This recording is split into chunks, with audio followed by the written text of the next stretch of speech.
ఎందుకు చెప్పాల్సి వస్తూ ఉంది అంటే ఆలోచన చేయమని చెప్పి మిమ్మల్ని అందరినీ కోరడానికి చెప్పవలసి వస్తూ ఉంది.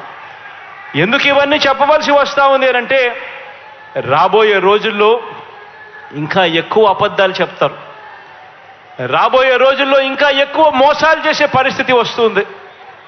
రాబోయే రోజుల్లో ప్రతి ఇంటికి కేజీ బంగారం ఇస్తాము అని చెప్పే నాయకులు వస్తారు.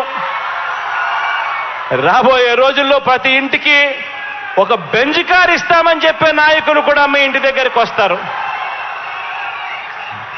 రాబోయే రోజుల్లో కుట్రలు ఎక్కువ జరుగుతాయి, కుతంత్రాలు ఎక్కువ జరుగుతాయి, కుటుంబాలను అడ్డగోలుగా చీల్చే కార్యక్రమాలు కూడా జరుగుతాయి.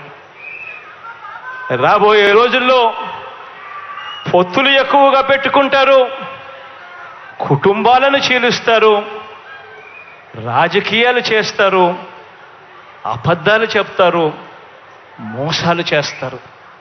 ఇవన్నీ కూడా జరుగుతాయి. అప్రమత్తంగా ఉండమని చెప్పి మిమ్మల్ని అందరినీ కోరుతా ఉన్నా. ఇవాళ మీ బిడ్డకు వాళ్ళ మాదిరిగా కుట్రలు చేయడం చేత కాదు, మీ బిడ్డకు వాళ్ళ మాదిరిగా అబద్ధాలు ఆడడం చేత కాదు, మీ బిడ్డకు వాళ్ళ మాదిరిగా రాజకీయాలు చేయడం చేత కాదు. మీ బిడ్డకు తెలిసిన రాజకీయం ఒక్కటే, మంచి చేయడం, పేదవాడికి అండగా నిలబడడం.